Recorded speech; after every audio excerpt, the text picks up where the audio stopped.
Hi everyone, Tim Royers here, your NSEA President, with an important ask for you to use your voice on a bill that we're really concerned about. We are proud as the NSEA to represent the hardworking educators who serve youth in our youth correctional system, and they made us aware of a really concerning proposal back at the start of the session. Essentially, to try and save money, the Department of Health and Human Services and the Department of Corrections is looking to completely reshuffle how they serve youth in the correctional system and even where they're housed. This was so concerning, in fact, that there was not a single proponent at the hearing for the bill when they had their hearing back earlier in the session. And not only did we testify in opposition, but also NAEP, which is the union that represents most of the state employees, and even the Fraternal Order of Police was there, testifying in opposition for hours about how dangerous this was. I'm going to keep this video short, so I'm not going to go into all the reasons this is problematic. I'm going to give you the big three reasons that we're concerned. First, this would, again, completely reshuffle. The boys that are currently at Kearney would be relocated to Omaha. The girls that are in Hastings would get moved to Kearney. They would close down the specialized facility at Whitehall and Lincoln and move it to Hastings. And then they would even move some of the kids in the system to a maximum security facility in Lincoln. Yes, sharing space with an adult population. So that's major problem number one.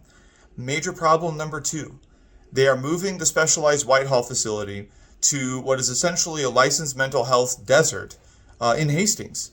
So Whitehall has a large number of mental health practitioners to support the kids that they serve there, and they do not have the psychologists, the therapists, again, the staff that they need. They're not available in Hastings. And the staff that currently work at the Whitehall facility have said they will not relocate. They would rather quit and find another job in Lincoln than relocate.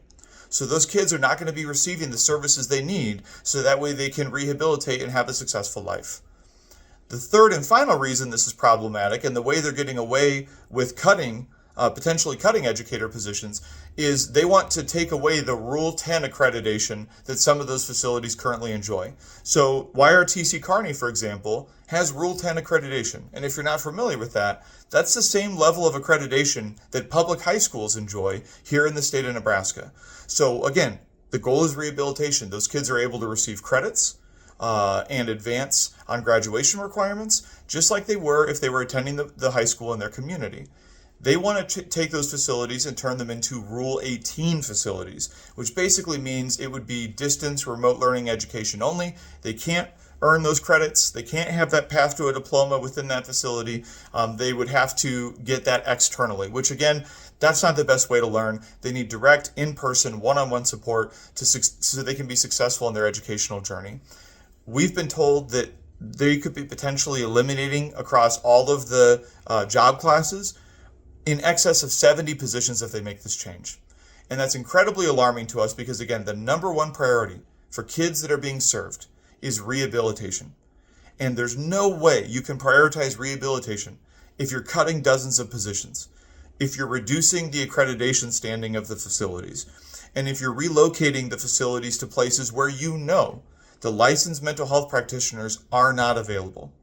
The good news is most of the senators we've talked to share our concerns.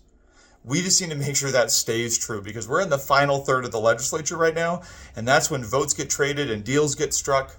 So right now, this plan is housed inside the committee's what's called a package bill, LB867. That's where the committee crams a bunch of different ideas together because they're running out of time. They want to get them all through in one fell swoop. So you need to tell your state senator to vote no on LB867 as long as this plan is included in the package. And to help extend that message further, tomorrow on Tuesday, we're going to be joining several other organizations at a press conference at the Capitol at noon to talk about the harm this will do to kids and why we need to put them and their rehabilitation first. So if you're available and want to be with us at the Capitol, you're welcome to join us at noon, but otherwise, take a few minutes, write an email, make a phone call. Tell your state senator that you're opposed to LB867 as long as this plan to completely reshape youth corrections and rehabilitation remain a part of the deal. Thank you for using your voice. We'll continue to fight for kids no matter what their educational environment is because that's what they deserve. Thank you.